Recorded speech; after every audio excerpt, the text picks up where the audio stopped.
Hello everyone. I wanted to share some first impressions of this oracle deck that I purchased a few days ago. I found that as I was looking for, I feel like I was looking for color oracles or angel oracles, and I just happened to see it. It was on sale on Amazon. I went to look for some reviews on it and I felt interested in it, so I decided to check it out. I was also looking for something to reward myself with. So this is the Divine Guidance Oracle by Cheryl Lee Harnish. And I opened it today and I looked through the cards briefly. So these are my second impressions. This is what the box looks like. It's pretty sturdy. These ones retail for about $19 on Amazon. And this one is currently like $13 to $14 on Amazon, so that is one of the reasons why I got this one. There are 3 oracle decks in her series. Let's see if they have the names here. There's the Path of the Soul and the Destiny cards, or actually not the Destiny cards. Return to Spirit is the name of the last deck. So depending on how I like working with this deck, I will probably try to purchase the other 2. And so far, as I mentioned, I did flip through them. I was hoping they would be gilded, but they're not, and that's okay. I think one of the other decks is gilded. So when did these decks get made? I feel like they have been around for quite a while, like at least 10 years or more. And Cheryl has a YouTube channel here where she explains a little bit about her decks. So yeah, they were published in 2011. And so basically they have no words on the cards. They just have this fractal energetic artwork that Cheryl has made. And I'll just kind of flip through them. I really love the colors, and even just flipping through the cards when I did my first look through them without knowing what the card was, I was already picking up a lot of different messages that we could get from the cards.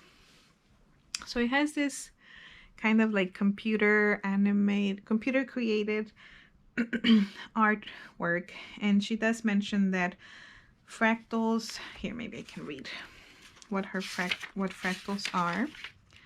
So I was gonna say that it reminds me of those screensavers that you could have on your computers back in the day, where it was like just this like light moving and creating different shapes in the computers. Do you remember those?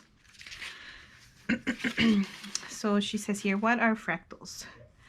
Fractals are a type of mathematical geometry. They are self-similar, repeating patterns, meaning the smallest part of a fractal is similar to the whole. Everything in the natural world is created from fractal geometry, from the shorelines to the forest, to the human being, right down to our DNA. We are fractal and the entire world is fractal.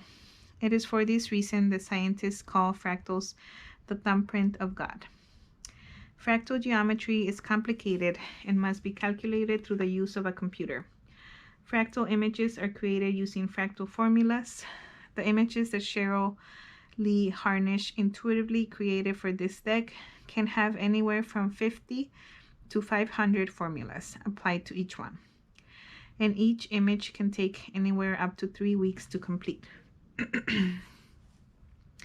Studies at the University of Oregon and America have proven that simply looking at a fractal image can induce a positive and uplifting physiological response in people. Not only did the participants of the study feel more peace and calm, but their bodies responded physically as well. Cheryl describes her fractals as living art. It is something that the subconscious mind can understand and relate to. Our energy bodies respond to fractal art by expanding, the same as our physical body will smile when we feel joy. So I haven't meditated with the cards. I just looked through them. I can definitely say that the colors and the shapes, and they definitely do have positive reaction in your body. I did not find any deck that was, or any card in the deck that felt kind of dark. Some of them I would describe as more mysterious. So I'll just flip through the cards. I really love the ones that have the really bright colors or the contrasting colors like this red with purple and indigo.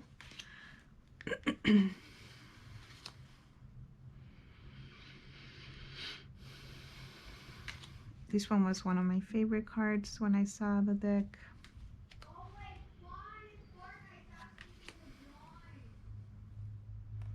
I think this one would be one of the ones that I would describe as more mysterious. Like you don't get, I haven't gotten something right away, but if I sit with it, I'm sure I will. I just really love the bright colored ones right now. I'm in a bright colors mood. This one's also one of my favorites.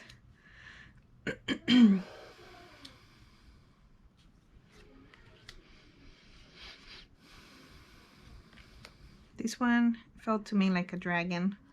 And then when I read the guidebook, this was a dragon.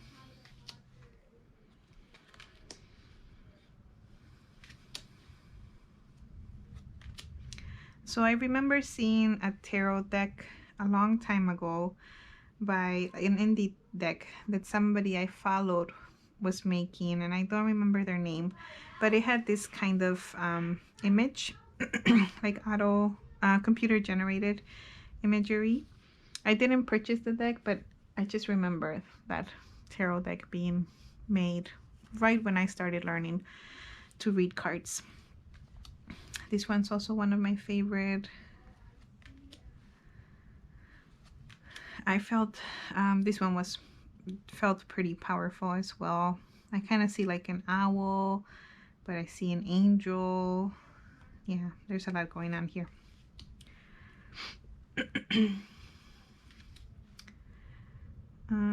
I'll show you the guidebook afterwards, but I wanted to mention how I have been seeing that there's a lot of decks that people use for readings with lots of words on them. And I'm curious about those decks, but I am feeling cautious about them as well, because it's my belief and experience that when we are reading words or writing words versus looking at images and interpreting images or connecting with images, that we're using different sides of our brain. And I'm reading in the process of reading the book The Alphabet versus the Goddess, and in that book the theory that the author presents is that literacy was what led to the rise of patriarchy and other systems of oppression, because of how being literate activates the right side of the brain, I think. Whichever side of the brain is supposed to be the masculine side. So let's keep flipping through. So what I like about this deck is that there are no words, and the focus is on the image and the color, and so you would be connecting with that more intuitive side of your brain.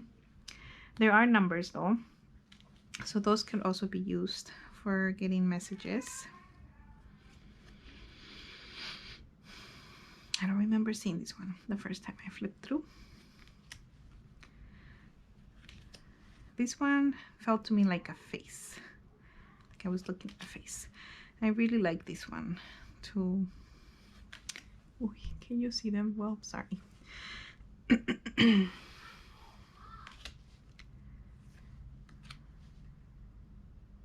This one's really beautiful too. It kind of felt like a temple. This one gave me the feeling of angels.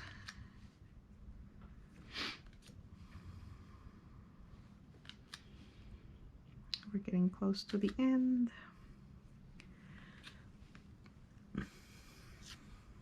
And this is the image from the guidebook and from the cover of the box. And it is Divine Guidance. So let's see, the guidebook is pretty small, but it does give you information about the deck. There's some contents, list of contents, and the name of each of the cards. So then you get some information about how to use the deck. I read this part about the fractals, how to connect with your deck and connect to spirit. The card description, I just read the very first one for Angelic Being. So that's this card. Is it this card? I lied. It is this card. So here it says Angelic Being. Your angelic being has been with you since the day of your birth and will continue to be with you when you cross through the veil and return home. Your angelic guardian is asking you to look for signs and synchronicities. They are trying to communicate with you now. In a whisper of gentle guidance, you may hear your name being called. Feel the subtle touch of a feather or a tender tickle. You may see a sign on a billboard, a magazine, or even on TV. Keep your awareness open to the messages they are bringing you. So she mentions in the guidebook how the description is just like a really brief way to give you a message, but you can get so much more after connecting with the cards, just letting messages flow through you as you're looking at the images, the colors, noticing how your body is reacting to the images. So I think this can be a really powerful deck to meditate with and also for use in readings. So I want to pull another card for us as the very first pull. I also love that they're small because usually oracle decks are huge and I can never shuffle them, and I also always shuffle sideways, but these ones I could probably shuffle this way as well. Let's see. Looks like yes. So that makes me happy. I did not show you the card backs, but these are the card backs. They just feel super bright and luminous, which is probably another word for bright.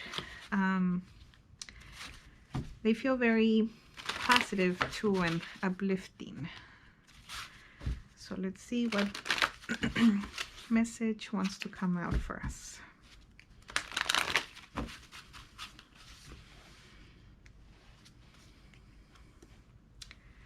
Number 37. This is the one that I was mentioning. Gave me the feeling of like a temple. So let's see what number 37 says. Number 37 is blossoming.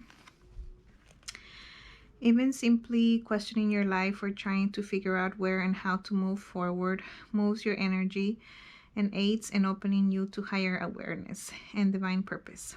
Continue with this. Don't let your human mind, with its limited point of view, tell you that you're stuck or not progressing. It isn't true. You are opening, you are flowing, and your soul is blossoming. Keep your faith in both yourself and spirit. Know that you are on the perfect path and that you are opening to your highest potential, one step at a time. So I think that message is really great.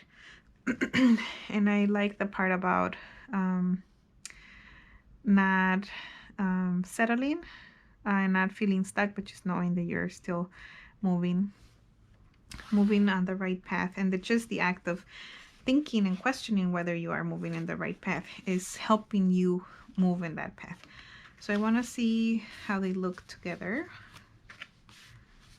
I think they would look really good with this other oracle that I've had in my collection for a while, and I will do a separate video.